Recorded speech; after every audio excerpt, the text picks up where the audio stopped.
Bago ang kasal, ipinakita ni Dennis Padilla ang mga wedding gifts niya para sa anak niyang si Claudia Barreto at sa asawa nitong si Basti Lorenzo. Prepare ko muna yung mga gifts ko. Itong aking souvenir sa kanilang dalawa. Astig cup. Meron din akong binalot na Super Lola bagoong. Dalawang flavor yan. Sweet, merong spicy. Tama ang narinig nyo. Plano ni Dennis na iregalo sa bagong kasal ang kanyang astig merch at dalawang flavors ng bagoong. Inupload ang video na ito bago pa man pumutok ang issue tungkol sa kasal. Ayon sa interview ni Marjorie Barreto kay OG Diaz, may dalawang request si Claudia sa kanyang ama. Una, huwag ibahagi ang kahit anong detalye tungkol sa kasal. Pangalawa, gusto niyang siya lang mag-isa ang maglakad papuntang altar.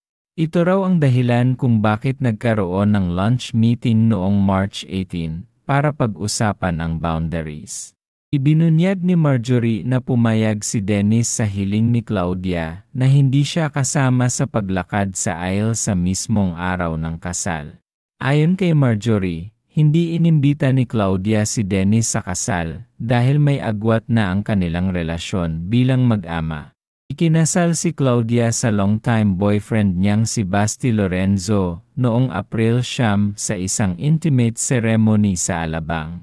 Ipinaliwanag pa ni Marjorie ang dahilan ng anak. Ang isang ama ay ang taong nagpalaki at nagprotekta sa anak niyang babae. Siya ang nagsisilbing safe space ng anak. At sa araw ng kasal, siya ang nag-aabot sa lalaking gagawa rin ng ganoon sa anak niya. Dahil matagal nang walang koneksyon si Dennis sa kanyang mga anak, halos hindi na raw sila kilala nito, pati si Claudia. Binigyang diin ni Marjorie na sinabi niya sa anak na si Claudia na siya mismo ang kailangang magpaliwanag kay Dennis tungkol sa desisyon niyang maglakad sa aisle ng mag-isa. Noong March, nagkita si Dennis at ang mga anak nila ni Marjorie, sina Claudia, Leon at Julia, para mag-lunch at pag-usapan ang kasal ni Claudia. And siyempre nagkaroon din kami ng mga konting tampuhan itong mga nakaraang panahon. So it was really a big surprise for me na I got invited at yung daughter ko yung ikakasal.